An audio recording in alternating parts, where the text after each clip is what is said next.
목사로 교회를 섬기다 보니까 본의 아니게 그 장례식을 많이 집례를 했었습니다.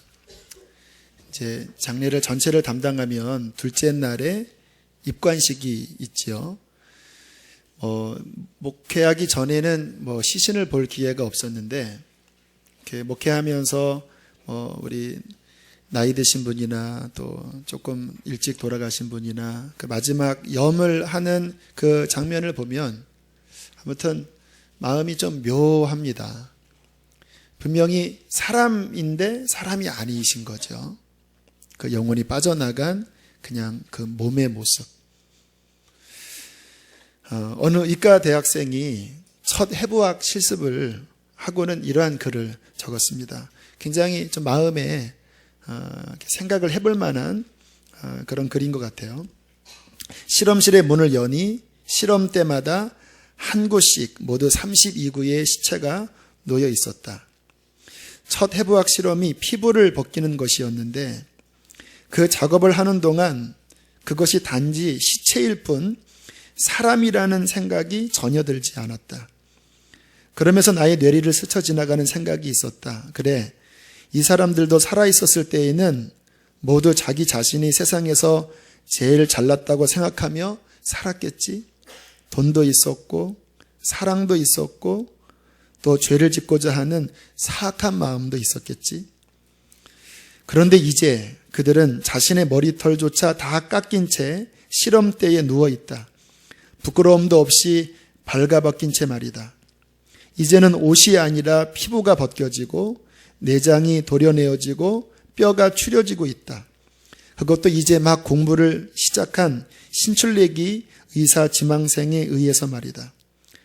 이 아주머니 얼굴에 평생 동안 발라졌던 화장품은 얼마만치나 되었을까? 저 아저씨의 손으로는 얼마나 많은 돈을 만졌으며 그것으로부터 얼마만큼의 만족을 얻었을까?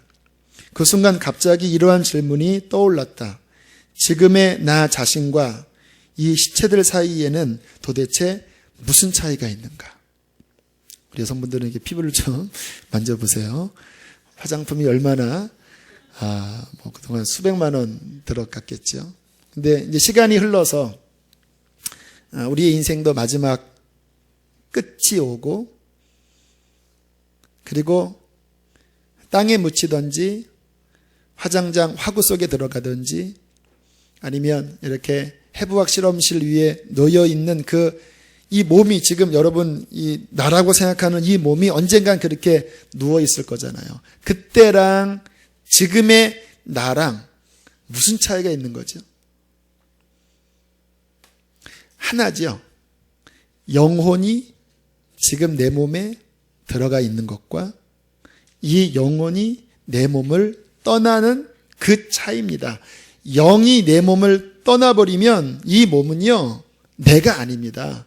많은 사람들은 이 몸이 나라고 생각해요. 물론 나고 부인할 수는 없습니다. 그러나 이게 나는 아니에요. 그러면 손이 이렇게 한쪽 없으면 나라는 존재가 그렇게 손이 정말로 없는 사람입니까? 육체에 손은 없지만 나라는 존재는 손이 있고 없고, 지난주에 봤던 닉 부이치치 팔다리가 없어도 그 사람은 그 육적인 것에 담겨져 있지만 그의 본질은 육신은 아니거든요. 성경은 이 몸이라고 하는 이 몸, 그리고 이 몸을 입고 있는 이 땅의 삶에 대하여 아주 짧은 신속히 가는 그 시간뿐, 그 시간만 우리가 이 몸을 가지고 산다라고 말씀하시고, 또 인간들은 그것에 대한 깊은 이해를 가져야 된다라고 말씀하십니다. 시편 90편에 보면 모세가 이러한 시를 썼습니다. 주께서 사람을 티끌로 돌아가게 하시고 말씀하시기를 너희 인생들은 돌아가라 하셨사오니 주의 목전에서는 1000년이 지나간 어제 같으며 밤에 한 경점 같을 뿐이니이다. 주께서 그들을 홍수처럼 쓸어가시나이다. 그들은 잠깐 자는 것 같으며 아침에 돋는 풀 같으니이다. 우리 이야기하는 거야. 아침에 잠깐 돋았던 풀처럼 푸른 아침에 꽃이 피어 자라다가 저녁에는 시들어 마르는 것 같이 우리의 육신이 100년인들 120년인들 의학이 발달되어서 150년을 산다고 이야기한들 하나님 앞에서는 한바탕 꿈을 꾸고 난 듯한 한밤중에 그냥 한 점에 지나지 않는 것이 이 몸을 입고 있는 이 땅의 삶이라고 말씀하십니다. 한번 할머니들에게 제가 여쭤봤습니다. 할머니, 지금 이제 연세가 드셔서 이렇게 노화가 되셨지만 마음은 어떠세요? 그랬더니 여기 할머니 안 계십니다. 요즘 하도 젊으셔서 70 넘으셔도 할머니가 아니에요. 하시는 말씀이 20대 처녀 같아 이러시는 거예요. 조금 심한 분은 여고생 같아 이러시는 거예요. 진심인 거예요, 진심. 사람의 이 마음은 그렇게 시간이 지난 것 같지가 않은데 어떻게 그냥 꿈을 꾸듯이 지나간 나의 삶의 뒤안길을 보니까 그 7, 80년이 흘렀는데 그냥 꿈처럼 아침에 피었다 저녁에 지는 들풀처럼 그렇게 육신이 짧고 빠르게 지나가 버렸다는 것입니다. 자, 그러면 우리가 지각이 있다면 반드시 이 질문을 깊이 하고 거기에 대한 답을 갖고 있어야 합니다. 어떤 질문이냐면, 그러면 육체가 죽은 다음에는 무슨 일이 벌어지겠습니까? 어떤 분들은 그래요. 이 땅에서 먹고 살기도 힘들어 죽겠는데 무슨 죽은 다음의 일을 생각하냐고. 알아야 합니다. 산화목적기 유기성 목사님이 시골 마을에 있는 한 교회에 부흥회를 갔는데 아마 교인이 아니고 시골 마을에서 큰 행사를 하니까 그 동네 유지가 그 자리 채워주느라고 와 계셨던 것 같아요. 이제 지금 저처럼 영생의 세계를 이야기를 하니까 갑자기 벌떡 일어나면서 목사 양반은 지옥 가봤어? 그렇게 질문을 하더래요. 그래서 목사님이 이렇게 대답을 하셨다고 합니다. 저는 가보지는 못했습니다. 그러나 분명히 천국과 지옥이 있음을 믿습니다. 천국과 지옥은 죽으면 다 알게 됩니다. 그렇죠? 지금 아무도 못 가봤지만 금방 가게 될 거지요. 그러나 죽고 난 뒤에 알면 아무 소용이 없기에 하나님께서는 우리가 살아있을 때 이 성경을 통하여 그때를 준비하여 지옥까지 않도록 하시는 것입니다. 그게 신앙생활이죠. 여러분, 지난주에 제가 그 말씀을 드렸죠. 하나님이 사람을 하나님의 형상으로 지으셨다고 말씀하실 때 육체는 바람처럼 한 줌 흙으로 돌아갈 존재이지만 인간 자체는 한 줌 흙으로 돌아가는 존재가 아닙니다. 왜냐하면 하나님의 형상이라는 것은 영혼성을 가지고 있거든요. 그래서 몸은 흙으로 돌아가라 하셨지만 하나님이 우리 속에 보내주신 우리의 영혼은 그게 진짜 우리예요. 지금 여러분이 나라고 느끼고 있는 그 실제는요, 몸이 아닙니다. 하나님이 여러분에게 불어넣으신 그 영은요, 몸을 떠나서 하나님 앞에 서게 될 것입니다. 이 몸은 그냥 그동안 잠깐 집을 삼아서 이 땅 가운데 머물러 있는 것이죠.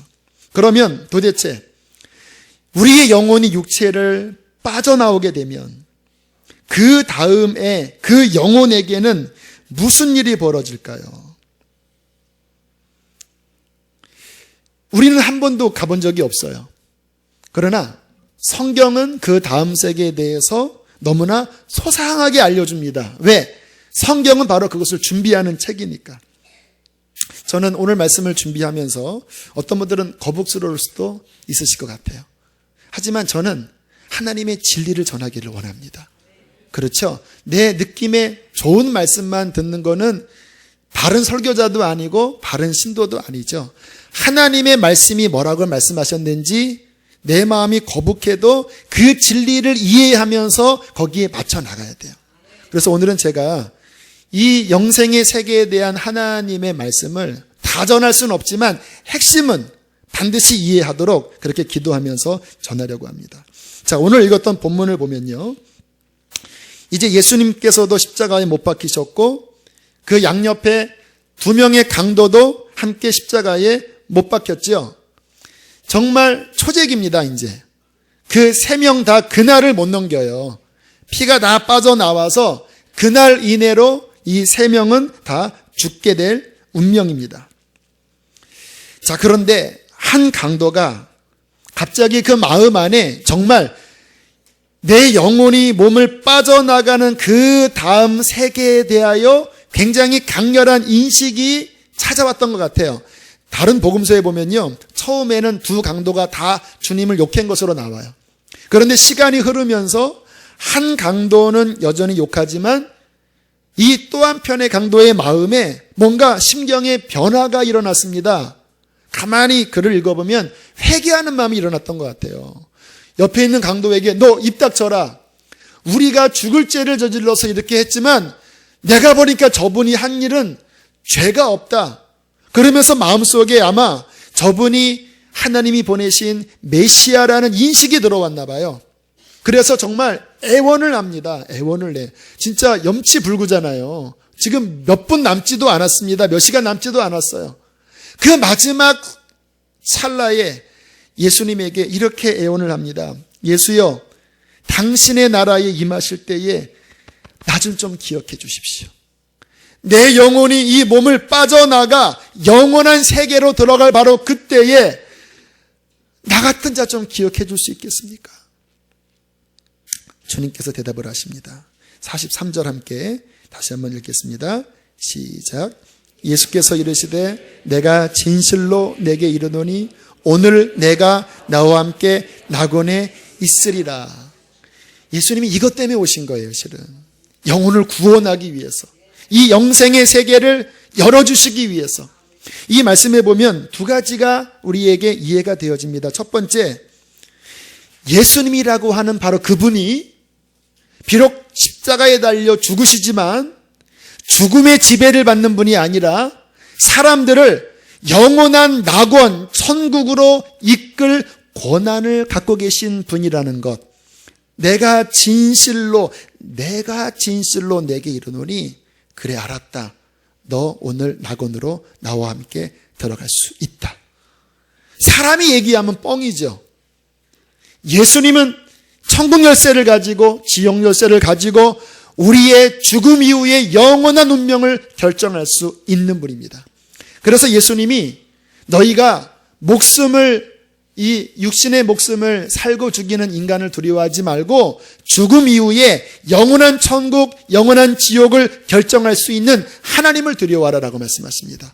하나님, 그의 아들 예수 그리스도, 성령님이 이 영원한 세계를 주관하시는 분이시고요.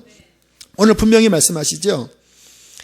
오늘 내가 나와 함께 낙원에 있으리라라고 했을 때 이 시간이 육신을 입고 있을 때인 것 같아요? 육신을 벗은 때인 것 같아요? 그렇죠? 오늘이라고 하는 시간이지만 그 뒷부분에 보면 낙원에 있으리라라고 말씀을 하신 걸 보니까 몸을 떠난 그 영혼의 오늘입니다. 영원한 때예요. 여러분, 가족 중에 먼저 앞서 보낸 가족들이 있죠. 주님 잘 믿고 돌아가신 분들. 여러분, 잘 이해하셔야 합니다. 지금 오늘이라고 하는 이 현재에 그분들이 안 계신 게 아니에요. 다만 이 육체의 속에 영혼이 들어가 있지 않을 뿐이고 그 영혼은 하나님의 품 안에서 오늘이라고 하는 이 시간에 하나님과 함께, 우리와 함께 같이 있는 거예요. 이게 왜 가능하냐면요, 우리가 하나님 안에 있잖아요. 그분들도 하나님 안에 있잖아요. 육체는 떨어져 있지만 하나님 안에서는 그 영혼이나 예수 믿는 내 영혼이나 같이 리얼리티, 실제로 같이 있는 거예요.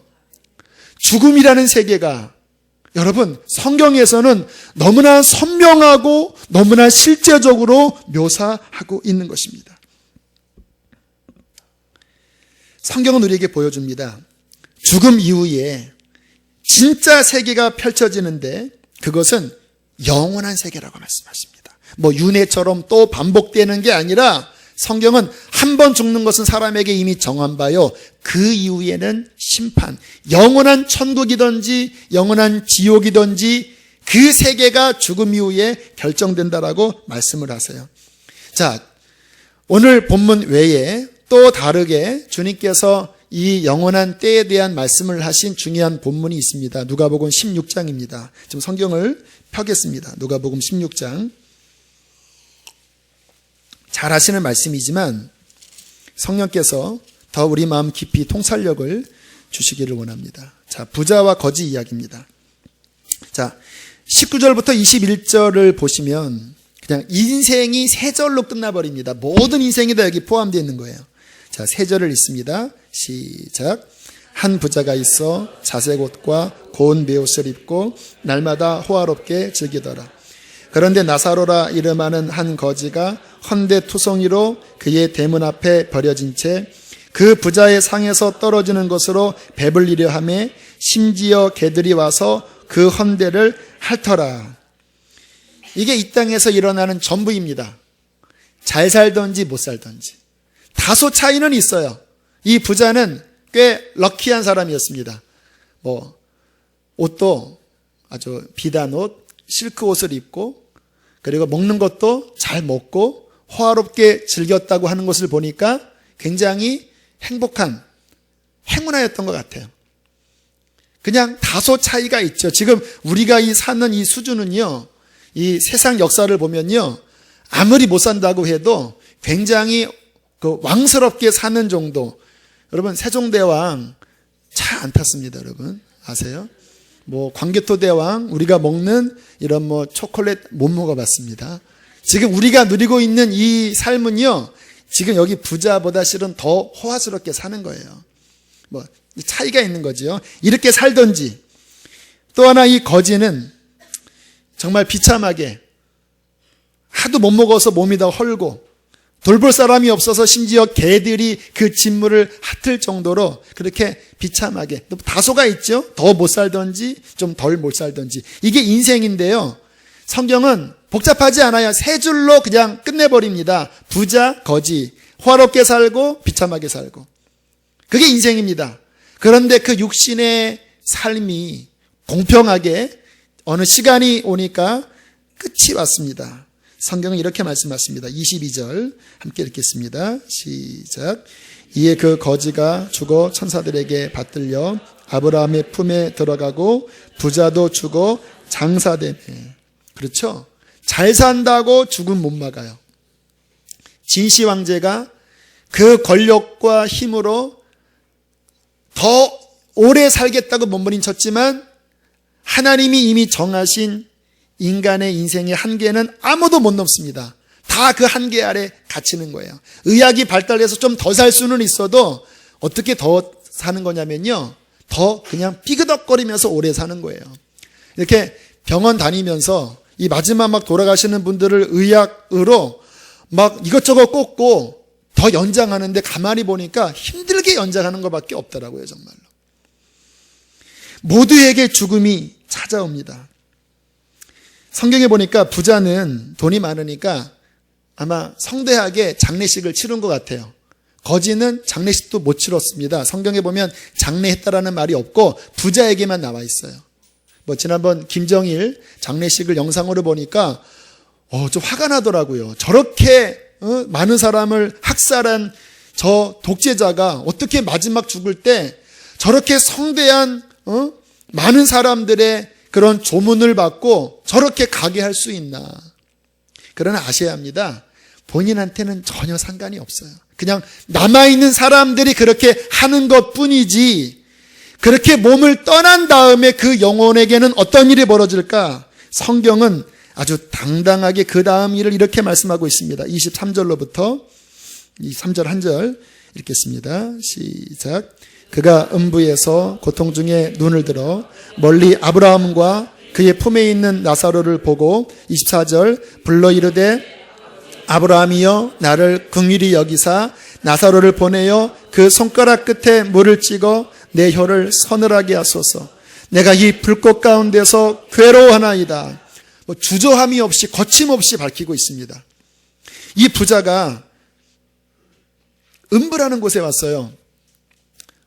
음부, 지옥, 어두운데 다 같은 의미입니다. 지옥을 이야기하는 거예요. 무슨 일인지 고통을 겪어요. 불 속에 있다라고 지금 표현을 하고 있죠. 내가 이 불꽃 가운데서 괴로워하나이다. 얼마나 목이 마른지 손가락 끝에 물을 찍어 한 방울 물만이라도 그 혀에 떨어뜨려서 혀를 좀 시원하게 해달라고 애원하고 있어요. 감각이 살아 있습니다. 이 영체가 감각이 없는 게 아니라 지금 여러분이 느끼는 이 감정, 육체의 감각, 느낌 다 살아있는 거예요. 영혼이 아닙니다. 그대로 살아있는 가운데에 꺼지지 않는 그 불꽃 가운데서 계속 신음을 하는데 물 한 방울의 자비를 애걸하는데도 그게 용납이 안 되는 참혹한 현장을 성경에서 보여주고 있습니다. 여러분, 이게 진짜거든요. 여러분들은 믿으시는지 안 믿으시는지 모르지만 이게 진짜예요. 이게 진짜라면 이 땅에 태어난 사람들은요, 한 사람도 여기 가면 안 돼요. 제가 이 자리에 왜 서 있는지 아세요? 물론 제가 말씀으로 여러분들을 위로도 하고 또 이 목회를 하면서 여러분들을 이모저모로 섬기기 위한 것도 있지만 저의 궁극적인 제 마음의 목적은요, 여러분 이곳에 한 분이라도 가지 않게 하는 거예요. 그렇잖아요. 얼마나 끔찍합니까? 이 지옥의 이 고통과 참상은요, 그냥 말씀만 봐도 알 수 있는 것이 뭐냐면, 예수님이 이 지옥에 관한 이야기를 하실 때 그 지옥에 관한 설명 앞에 무슨 단어들을 자주 쓰셨냐면 영영히 세세토록. 마태복음 18장 8절에 보면 만일 내 손이나 내 발이 너를 범죄하게 하거든 찍어내버리라. 장애인이나 다리 저는 자로 영생에 들어가는 것이 그 죄 짓는 두 손과 두 발을 가지고 영원한 불에 던져지는 것보다 나으니라. 영원한 불이라는 영원 못 나온다라는 거예요. 끝까지 간다라는 거예요. 마태복음 25장 41절 왼편에 있는 자들에게 이르시되 저주를 받은 자들아 나를 떠나. 이 죽음은 뭐냐면요, 사라지는 게 아니라 불립니다. 어떤 분들은 그래요. 막 자살하고 싶을 때 죽으면 다 끝나겠지. 안 끝납니다. 죽음은 불립니다. 육체와 영혼이 분리되는 것을 육체의 죽음이라고 이야기하고요, 하나님과 내가 영혼이 분리되는 것을 영적인 사망, 둘째 사망이라고 이야기해요. 진짜 무서운 것은 하나님과 영혼이 분리되는 거예요. 지옥 가니까. 너는 나를 떠나 마귀와 그 사자들을 위하여 예비된 영원한 불에 들어가라. 영원한 불에서 죽고 싶어도 죽을 수가 없고 내 영혼을 태우는데 고통만 계속 아주 극치의 고통만을 느끼는 그 참혹한 지옥이 성경은 분명히 있다고 말씀하십니다. 주님이 겁주시지 않습니다. 여러분, 예수님은 진실한 분이기 때문에 겁주려고 하시는 말씀이 아니에요. 있는 그대로의 사실을 이야기를 하시는 거예요. 심지어는 이렇게 말씀하셨습니다. 거기에서는 구더기도 죽지 않고 불도 꺼지지 아니하느니라. 사람마다 불로써 소금치듯함을 받으리라. 모든 고통을 그대로 느끼면서 나오고 싶어도 나올 수 없는, 소망이라고 하는 눈꼽만치도 찾아볼 수 없는 완전한 절망의 고통의 그곳. 여러분, 우리가 이 땅에 살아있다면 여기 계신 어떠한 분도 이곳에는 들어가지 않게 되길 바랍니다. 정말이요. 아주 간곡하게, 정말 간절하게 말씀을 드리는 것입니다. 여러분, 하나님은 공의로우신 분이시고 모든 악한 일을 다 보고 계시고요. 그러나 회개치 않으면 하나님께서 인자와 자비로서 오래 참으시다가 끝지점이 오면, 끝까지 회개치 않으면 그 다음에 임하는 것이 하나님의 심판이거든요. 오래전에 화성에서 연쇄살인 사건이 났는데 범인이 잡히지 않았습니다. 완전 범죄죠. 그 공소시효가 끝날 때 한 일간지 신문에 그 사건을 담당하는 형사인가? 그 담당하는 그 형사가 공개적으로 그 범인에게 도전장을 내밀었습니다. 공소시효가 끝나지만 나는 너를 결코 포기하지 않겠다. 끝까지 내가 너를 추적해서 너를 밝힐 거야 하는 그러한 그 선전포고문 같은 글을 썼더라고요. 하지만 못 잡을 수 있어요. 아마 그 사람은 끝까지 그렇게 숨기고 그 인생을 마무리할 수 있습니다. 여러분, 그러면 괜찮은 건가요? 완전 범죄인가요? 그렇지 않습니다. 성경은 말씀하십니다. 하나님이 우리의 삶의 모든 것들을 지켜보고 계신다고 말씀하십니다. 성경에 그게 다 기록된대요. 그 요한계시록 20장인가 보면 마지막 심판대 앞에 책이 이렇게 펴져져 있는 장면이 나와요. 하나는 단수책입니다. 그냥 북이에요. 그게 생명책입니다. 또 하나는 책들입니다. 복수예요. 무슨 책이냐면 각 사람의 태어나면서부터 마지막까지의 모든 것에 대한 정확한 기록이 그 안에다 담겨 있는 거예요. 심지어는 예수님께서 무익한 말 한마디까지라도 다 심판날에 신문받는다라고 말씀하세요. 김정일 독재자이든 아니면 화성 연쇄살인 그 사람이건 아니면 겉으로는 드러났지 않지만 은밀한 곳에서 불륜을 행하고 훔치고 하나님 앞에서의 기준에서 여전히 못 미치는 그런 은밀한 죄를 가지지만 나는 괜찮다고 이 자리에 서 있고 앉아 있는 여러분조차도 그 모든 것에 대하여 하나님 앞에 서서 물음을 당할 날이 온다라고 예수님께서 그렇게 계속해서 말씀하신 겁니다. 주님의 첫 설교가 뭔지 아세요? 회개하라, 천국이 가까웠느니라. 주님 앞에 설 날이 다가왔으니까 회개하여 준비하라고 주님이 말씀을 하셨지요. 자, 우리가 지금 3주째 예수 그리스도의 십자가에 대해서 살펴보고 있습니다. 예수님의 십자가, 아마 여기 계신 분들 보니까 교회를 다 오래 다니셔서 정말 너무나 많이 아는 말씀이에요. 그런데 가만히 이렇게 보면요, 예수님의 십자가가 굉장히 이렇게 뭔가 우리 주님께서 나 때문에 저렇게 고통을 당하셨는데 참 안 됐다, 뭐 그러한 느낌이 많으신 것 같아요. 여러분, 예수님의 십자가의 가장 깊은 의미는 뭐냐면요, 저와 여러분이 어떻게 해서라도 지옥 가지 않게 하려고 지신 것이 예수님의 십자가입니다. 이 십자가에는요, 주님이 우리를 지옥 보내지 않으려는 그 몸부림, 그 하나님의 갈망, 내가 아들을 통해서라도 그 죄로 말미암아 멸망받을 너희들이 그곳에 들어가지 않기를 원한다라고 하는 주님의 마음이 그 안에 들어 있습니다. 요한복음 3장 16절, 하나님이 그 아들을 세상에 보내신 것은 세상을 심판하려 하심이 아니요 그로 말미암아 세상이 구원을 받게 하려 하심이라. 많은 분들은 이런 지옥 얘기하면 하나님 뭐 이상한 분이다라고 이야기를 해요. 하나님은 공의로우신 분이세요.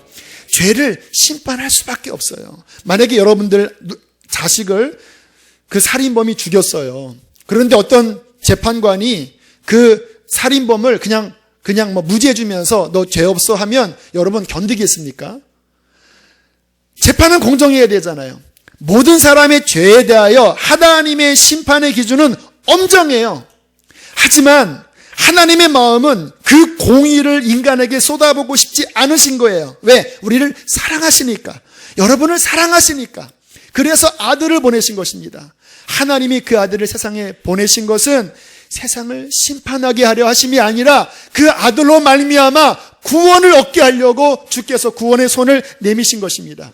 지금 부족한 저를 통하여, 이 복음의 말씀을 통하여 이 자리에 있는 누군가에게, 누군지 모르겠어요, 주님께서 손을 내밀면서 내가 너를 건지길 원한다. 지금 이 상태에서 네가 가면 지옥인데 이 복음을 듣고 구원을 얻으라고 주님께서 우리에게 사랑으로 손을 내밀고 계신 것입니다. 여러분, 교회 다니면 아마 초신자들이 좀 이해가 안 되는 단어 하나 있습니다. 피. 왜 이렇게 피 이야기가 많죠? 그것도 보혈, 보배로운 피라고 이야기를 해요. 왜 교회는 피에 대한 이야기를 많이 할까요? 성경에는 구약부터 신약까지 피에 대한 이야기로 가득 찹니다. 구약의 제사 제도는요, 그냥 피투성이의 제사입니다. 제사장 옷도 피로 얼룩져 있고 그 성막에도 그냥 피가 튀어져 있고 수많은 양과 소들이 그 제물로 잡혀서 피가 흥건한 것이 구약의 제사예요. 예수님께서 죽으실 때 피 흘리지 않고 죽으실 수도 있었지만 하나님의 섭리는 예수님의 피를 마지막까지 다 쏟아내게 하셨습니다. 지난번에 말씀을 나눴죠. 양손과 양발에 피를 다 쏟으신 다음에 마지막 로마 군병이 돌아가신 다음에 확인 사살까지 한 번 더 하죠. 날카로운 창으로 옆구리부터 해서 심장까지 팍 찔러서 물과 피를 다 쏟아내고 끝내버리셨습니다. 왜 피를 흘리게 하셨을까요? 성경에 이렇게 말씀합니다. 피 속에는 생명이 들어있느니라. 그렇기 때문에 피는 죄를 속하느니라. 잘 아시는 말씀이죠? 사람의 피는요, 그냥 액체가 아니라 그 안에 고귀한 생명이 들어있습니다. 사람의 죄는 그냥 죄를 짓는 것으로 끝나는 것이 아니라 죄는 요청합니다. 여러분들, 만약에 누가 여러분들에게 나쁜 짓을 하면 막 고발하잖아요. 왜? 그 나쁜 것을 막 요구해서 죄에 합당한 응징을 받도록 그렇게 작동하잖아요. 사람의 죄는 죄가 그 죄를 응징하라고, 그 죄를 지은 사람을 응징하라고 막 요구해요. 그 죄의 응징은 죽음입니다. 죄의 삭은 죽음. 지금 여러분이 지은 그 모든 죄가 하나님 앞에서 이 사람이 그런 죄를 저질렀습니다. 저 사람 죽어야 합니다. 지옥 가야 합니다. 외치고 있어요. 이 죄의 외침을 무엇으로 잠재울 수 있을까요? 하나님은 공의로우신 분이기 때문에 분명히 그 사람이 지은 죄에 대하여 잘못했기 때문에 그 죄의 호소, 여기가 마귀까지 가세해서 이 작자가 지금 그런 짓 했다고 호소할 때 의로우신 재판관은 그 호소를 들어야 돼요. 그렇잖아요. 그냥 덮을 수 없잖아요. 분명히 잘못했으니까. 이 구원, 십자가는 뭐냐면요, 그 죄의 의로운 호소를 예수님이 자기의 생명의 피로 갚아버리시는 거예요. 죄는 죽음을 요구합니다. 그러니까 하나님의 아들이 죄 없는 나의 피를 그 사람의 죄에 뿌림으로써 그 죄는 탕감이다. 고만 떠들어라. 입 닥쳐라. 마귀야, 너 입 닥쳐라. 이 사람이 비록 죄인이지만 그래, 그 죄의 요구를, 빚 갚으라고 하는 그 요구를 내가 내 생명의 피로 생명 대 생명으로 갚았으니까 너는 잠잠하라. 이게 예수님의 십자가의 보배로운 피인 것입니다. 그래서 우리 주님이 십자가에서 피를 흘리셨습니다. 로마서 3장 24절에 이렇게 말씀하고 있습니다. 그리스도 예수 안에 있는, 세 단어를 기억하세요. 구속으로 말미암아, 두 번째 하나님의 은혜로, 세 번째 값없이 의롭다 하심을 얻었느니라. 세 단어, 구속, 의롭다 하심, 은혜. 이 세 단어를 이해하면 십자가가 명확해집니다. 그리스도 예수 안에 있는 구속이라는 이 구속은요, 상업 용어입니다. 그 당시에 노예제도가 있잖아요. 내 자녀가 무슨 문제로 해서 빚을 져서 노예로 팔렸어요. 10억 원 내놔야 돼요. 여기에 구속은 뭐냐면 내 재산 다 팔아서 이 자녀의 노예 몸값을 지불해 버릴 때 구속입니다. 지불하고 해방시키는 거예요. 그리스도 예수 안에 있는 구속은 뭐냐면 우리가 죄를 저질러서 죄의 노예가 되고 마귀의 노예가 되고 지옥에 갈 수밖에 없었는데 하나님의 아들의 십자가의 구속, 대속, 십자가의 그 피를 갚아주심으로써 합법적으로 우리를 죄에서 건져내신 것입니다. 할렐루야. 그래서 우리는 주님을 찬양하는 것입니다. 주님의 보혈을 찬양하는 것입니다. 두 번째 단어, 의롭다 하심. 법정 용어입니다. 이 의롭다 하심은요, 그 사람이 의인된 게 아니에요. 그 사람은 죄인입니다. 살인자고 간음자고 죄인이에요. 하지만 그 죄를 사면시켜버리는 거예요. 왜 사면할까요? 합법적인 뭔가를 절차를 치렀기 때문에 분명히 죄를 저질렀지만 그 사람이 무죄하다. 법정으로 이제 무죄하다라고 간주해 주는 거예요. 나가세요. 당신은 무죄합니다. 이게 의롭다 하심을 얻은 거예요. 우리 죄인이죠. 그렇죠? 여러분, 그동안 지나온 삶을 한번 필름처럼 지나가면 끔찍하지요. 그런데 정말 여러분들이 예수 그리스도의 보혈을 믿었다면 그 보혈이 내 죄를 덮고 갚았기 때문에 하나님 앞에서는 무죄하다, 죄가 하나도 없는 것처럼 간주하는 사면이 이루어진 것입니다. 이게 구원이에요. 그래서 하나님의 자녀가 되고 의를 얻었다. 우리가 의로워진 게 아니에요. 하나님이 그 죄를 지어버리신 거예요. 그런데 그것이 어떻게 이루어지는가? 값없이 은혜로. 같은 말이죠. 그것은 뭐냐면 우리의 노력이 아니라, 우리가 뭔가를 갚은 것이 아니라 하나님의 사랑 때문에 거저로 예수를 믿는 우리에게 그 믿음을 보시고 우리의 죄를 갚으시고 우리에게 의를 주셨다라고 말씀해 주시는 것입니다. 이게 십자가예요. 십자가. 십자가는 감상적인 우리의 눈물샘을 자극하는 그러한 십자가가 아니라 정말 나를 사랑하사 독생자를 주시고 저를 믿는 자마다 멸망치 않고 지옥 가게 하지 않고 우리로 하여금 영원한 천국 생명을 유업으로 주시기 위한 십자가. 그러므로 우리는 영원히 십자가를 찬양하는 것입니다. 영원히 주님을 사랑하는 것입니다. 그분의 구속을 노래하는 것이죠. 전에 섬기던 교회에서 한 권사님이 자기 아버지에게 복음을 전해달라는 부탁을 제게 하셨습니다.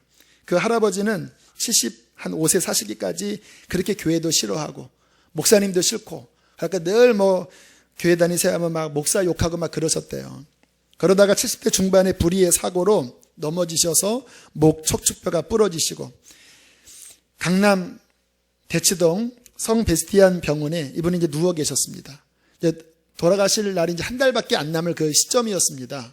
그러니까 자꾸 그 저승사자가 눈만 감으면 막 덮친 이상한 환상을 보고 굉장히 두려워하고 있었습니다. 이제 등허리는 욕창이 나서 굉장히 힘들어 하셨어요. 제가 그 병원에 찾아갔을 때 막막하더라고요. 70대 중반이 되신 이 움직일 수도 없는 이분에게 도대체 무슨 말씀을 전해야 되나? 여러분, 그때에는 말씀은 하나밖에 없습니다. 교회를 다니라고 하겠습니까? 아니면 무슨 엄청난 일을 하라고 하겠습니까? 예수 그리스도의 십자가의 은혜. 할아버님이 비록 그동안 죄를 지며 산 것이 있고 이제 잠시 잠깐 후면 영혼이 몸을 빠져나갈 때 그 죄에 대한 심판을 받겠지만, 그러나 하나님께서 은혜로 그의 아들을 보내시고 그 아들을 믿는 자에게 용서를 주신다고 말씀을 하셨습니다. 예수님 믿으시겠습니까? 이 할아버지가 막 그냥 아멘 하시더라고요. 그래서 간절하게 할아버지 기도해 드리고, 그리고 제가 당부해 드렸어요. 다시 그렇게 저승사자가 오면 이제 할아버지는 하나님의 아들이시니까 대적해서 싸우시라고. 그때 옆에 조선족 간병인 한 분이 지켜보고 계셨어요.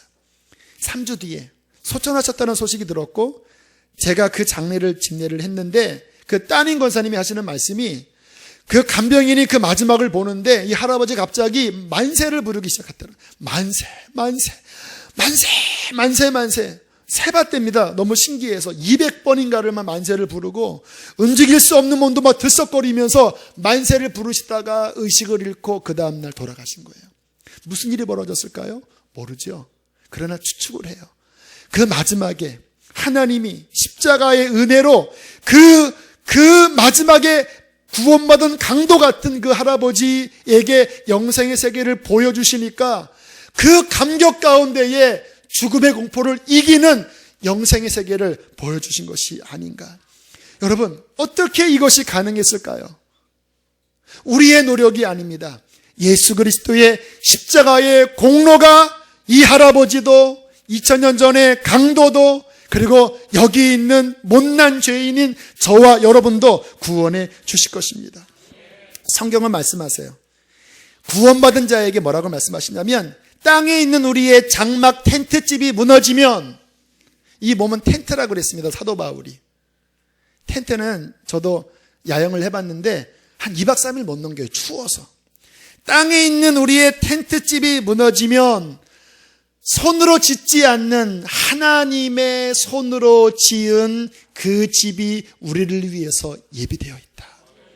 주님이 말씀하십니다. 너희는 마음에 근심하지 말라. 하나님을 믿으니 또 나를 믿으라. 내 아버지의 집에 거할 것이 많도다. 내가 너희를 위하여 거처를 예비하러 가노니 가서 거처가 예비되면 다시 너희에게로 와서 너희를 내게로 영접하여 나 있는 곳에 너희도 영원히 있게 하리라. 저는 이 천국을 믿습니다. 저는 예수님을 통해서 이 유업을 받기를 소원하는 것입니다. 여러분, 예수를 왜 믿어요? 주일날 이 자리에 왜 오셨습니까? 그냥 일주일에 한번 어릴 때부터 다녔으니까 안 나오면 찜찜해서 나오셨나요? 예수님을 믿는 것이 무엇이에요? 일주일에 한번 그냥 예배 나오는 것으로 예수 믿는 것입니까? 말이 안 되죠. 지금 제가 드리는 이 복음에 대하여 정말 깨닫고 믿었다면 예수 믿는 것은 생명입니다. 예수 믿는 것은 내 전부입니다. 예수님은 나의 영원한 운명을 좌우하실 분이십니다. 저는 평생 주님을 사랑할 것입니다. 나를 위해 죽으신 주님을 위하여 내 목숨까지도 드릴 거예요. 저는 종교적으로, 종교 나부랭이로 그렇게 믿지 않을 거예요. 많은 사람들이 기독교를 이렇게 오해합니다. 자, 지금 제가 드리는 이 은혜의 말씀 다 아시죠? 근데 이것을 이렇게 오해해요. 그래, 예수 믿으면 천국 가면 좋지. 뭐 있다고 하니까 가면 좋지. 그래, 주님 나 예수 믿습니다. 저 영접기도도 했고 뭐 주일날 웬만하면 교회를 나오긴 나오겠습니다. 그리고 돌아가서 내 삶은 내 육신이 끄는 대로 내 야망을 따라 여전히 죄는 죄대로 짓고, 그리고 주일날 와서 그래도 나 십자가 믿어요. 그리고 본인은 구원받은 줄로 착각해요. 땡입니다. 정말 하나님 그렇게 말씀하세요. 정말 내 아들의 십자가를 믿으면 너는 죄를 회개하고 이제 주님을 따르라. 물론 실패해요. 왜? 주님을 믿지만 여전히 내 속에 죄의 본성은 남아있더라고요. 하지만 저는 싸웁니다. 제 이야기를 할게요. 저는 싸워요. 저는 천국 끝까지 놓치지 않을 거예요. 왜? 저는 이것을 너무나 확실히 믿기 때문에.